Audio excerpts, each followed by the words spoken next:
Captivity and redemption. Right now we're awaiting redemption. Why? Because we've gone into captivity. We've been in captivity for thousands of years. So right now we are awaiting our redemption that will return our captivity and go back to the land. And I want to discuss this because this is something that will interest both Christians and Jews alike because it pertains to both parties. You see, we're either leading people into captivity as our forefathers did before we went into captivity, or we are leading the people back to the fountain of living waters. And what do I mean by this? Christians will be familiar with this text below. Revelation 7, verse 17, For the Lamb which is in the midst of the throne shall feed them, and shall lead them unto living fountains of waters, and God shall wipe away all tears from their eyes.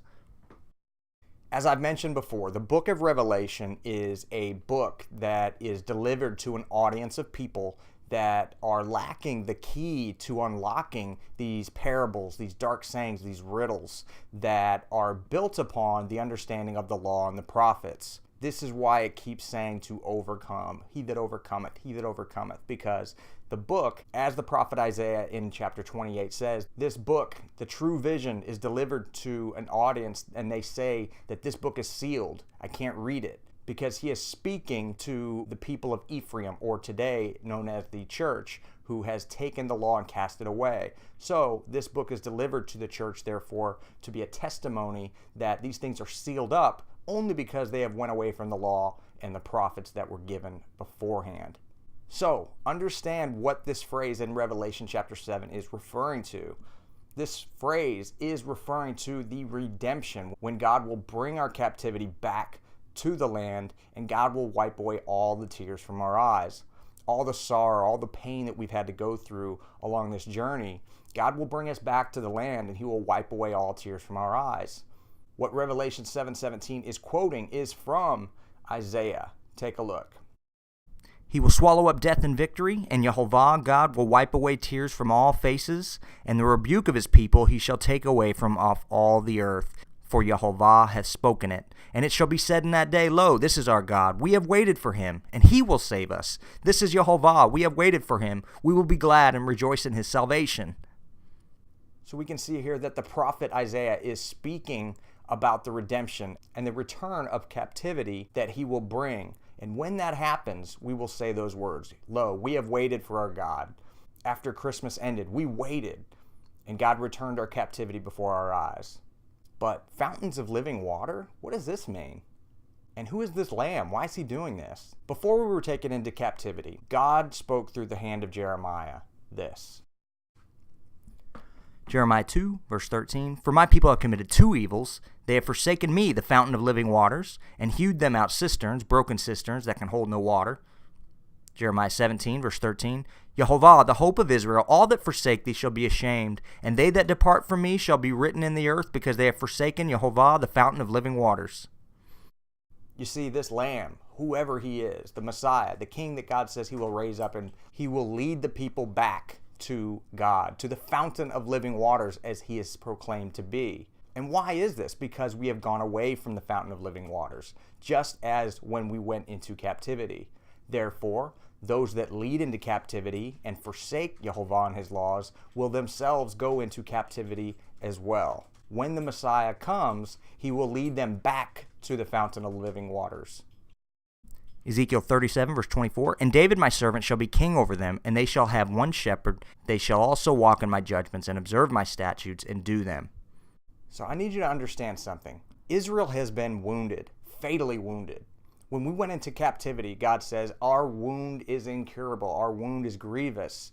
So what we are doing is we are waiting for God to heal the stroke of that wound and bring us back to the land one by one.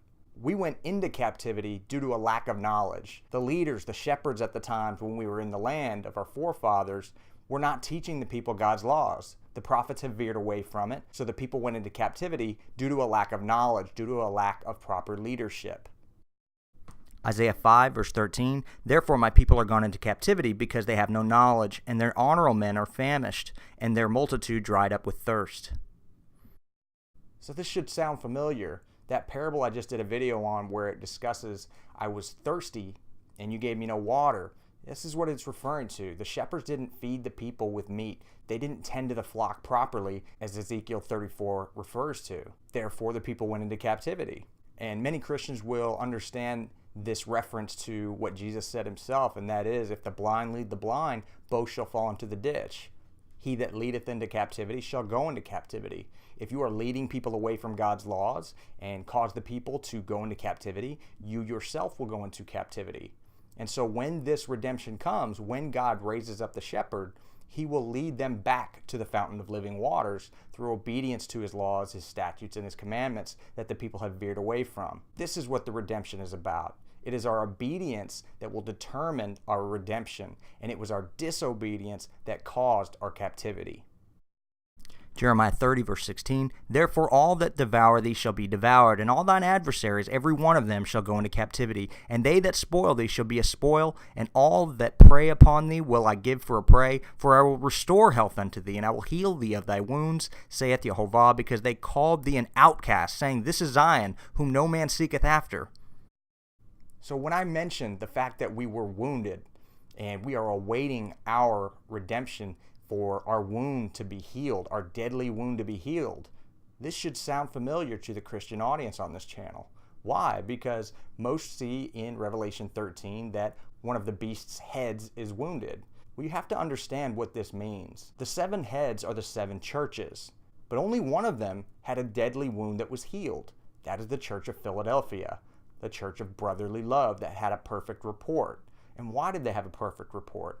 Well, you can see this on my channel. I did a video explaining the Church of Philadelphia. This is the righteous remnant of Israel, these 144,000 that will return back to the land due to their obedience to the covenant. When Jesus mentions, my mother and brethren are these that hear the word of God and do it, this is what he's referring to. It's just those that heard the covenant, heard the commandments of God, and did it themselves. Therefore, they are kept from the hour of temptation. They go back to the land. And this is the illusion of a deadly wound being healed. It's not a physical person that has 7 heads and things of that nature. It's just that one of those heads, the Church of Philadelphia, their deadly wound is healed now. Their redemption has taken place. But now understand something about this righteous remnant. From this righteous remnant, one of those will emerge to be the governor, just as God said would happen. Jeremiah 30, verse 21, And their nobles shall be of themselves, and their governor shall proceed from the midst of them. And I will cause him to draw near, and he shall approach unto me. For who is this that engaged his heart to approach unto me, saith YehoVah? So notice something from this. I understand that the doctrine of the church is that Jesus is God.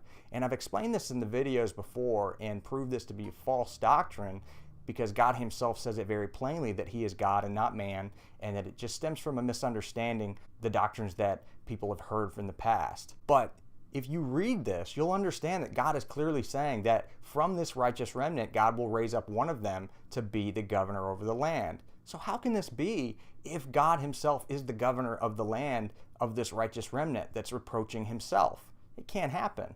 And it is this example of a lack of understanding that has been stemming out that is causing the people to go into captivity due to a lack of knowledge and understanding. So what will happen is when this redemption takes place, this anointed one, this king, he's just going to be leading the people back into God's laws to lead them back to the fountain of living waters that we had left that caused our captivity. Understand, it makes no difference who that person is, what his name is, but rather what his message is. Does he cause you to come back to the fountain of living waters in obedience to God's laws, as God says that he will do in that day? That's what we should be looking for. Whatever his name is makes no difference, because we trust in the name of YehoVah. The name of YehoVah is a strong tower. The righteous run to it and are safe. The text says that whosoever shall call upon the name of YehoVah shall be delivered, not on any other name, as we've been falsely taught. So he that leads into captivity shall himself go into captivity. This is what this text means. Revelation 13, verse 10, He that leadeth into captivity shall go into captivity. He that killeth with the sword must be killed with the sword. Here is the patience and the faith of the saints. So what does this mean? As I've mentioned before, if one is going to be a teacher, then he himself needs to make sure that he is walking in all God's laws and commandments himself first. The greatest in the kingdom, as Jesus professed in his own doctrines in Matthew chapter 5, is the one that does the commandments, but teaches as well. He was rebuking the Pharisees of old that would say but not do. He said to beware of the leaven of the Pharisees, as I've mentioned previously in other videos. And that is hypocrisy, that one can say and not do. So when he says, unless your righteousness is greater than the Pharisees, that's what he means. The Pharisees say, but they don't do. So you cannot kill with the sword, the word of God, unless you yourself have been killed with the sword first. This is what the Levites did. This is why the Levites were chosen. They were faithful to the covenant. And then you'll remember the allusion given that God said, who is on my side? Who is on the side of YehoVah? And they took their swords and slayed everyone, their brother, their sisters, their brethren, their parents. And what are they doing? All they're doing is slaying their family members with the word of God. We have been given a sword, and we are supposed to slay with the word of God. That's what this day will be. So if you wish to be a priest, if you wish to be a teacher, you need to walk with God. That is what Enoch did. And that's what Enoch's name was. That's what Enoch's name meant. It means teacher. And why was Enoch taken? Because he walked with God.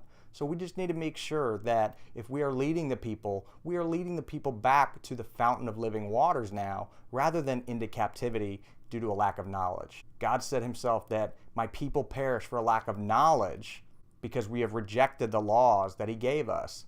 It's not about blood. It's not about sacrifice. He doesn't care about those things. He would rather have knowledge of God rather than burnt offerings and sacrifices. It was never about that. I hope this video is a help. I just ask that you be watchful, be knowledgeable, be patient, and return to the Father. Return to his laws, his commandments, and return to our Father, which is known as the fountain of living waters. Thanks again for watching. I'll see you again in another video.